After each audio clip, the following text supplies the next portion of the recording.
Okay, in this tutorial I'm going to talk about masking, which is really an alternative to erasing, which is a really good thing because it has a lot of flexibility. Um, and I've already created a document and I have 5 images in here and they're all overlapping, and so you can kind of see. I'll turn these off. And that's what's going to actually make it work, is if we have them overlapping. And so what we're going to do is, in this case, we're just going to blend these all together so that we avoid a hard edge line.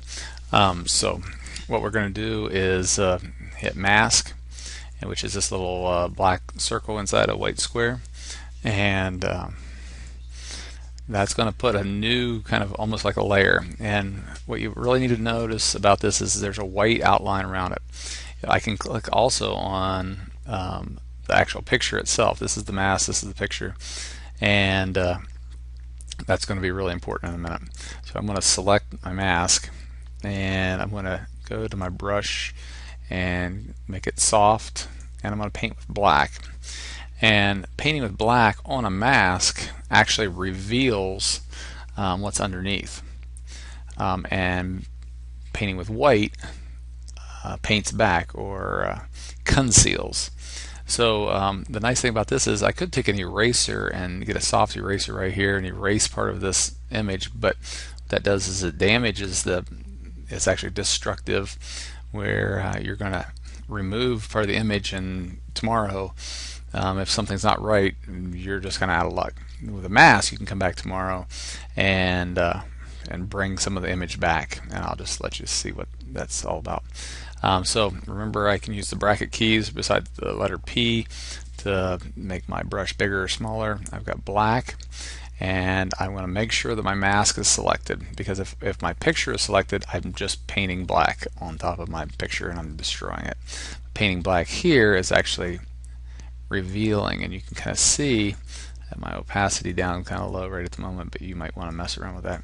It just softens this edge, and you might reduce the opacity a little bit.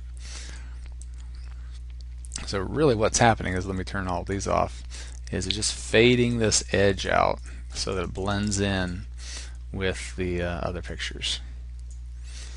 So now I'm going to put another mask on this layer, and so I usually work from top to bottom, and I can kind of turn this on and off if I kind of forget what's covering up what. So I can just reveal this.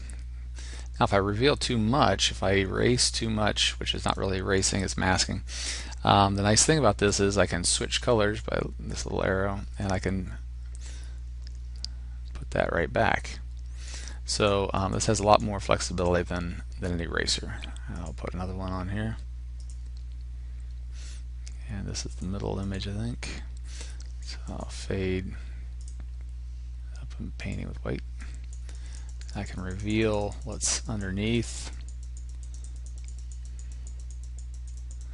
and what my objective is in this one is just to eliminate all hard edges. Now see, this one down in the bottom corner is kind of still concealing her face. So what I want to do is I want to go back up to that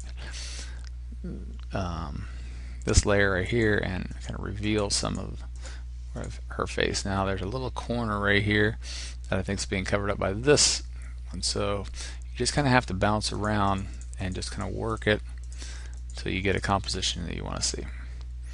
Okay, so black reveals what's underneath and white conceals. And so you want to make sure that we're selecting the mask and not the picture, otherwise you're going to have black blobs all over the place.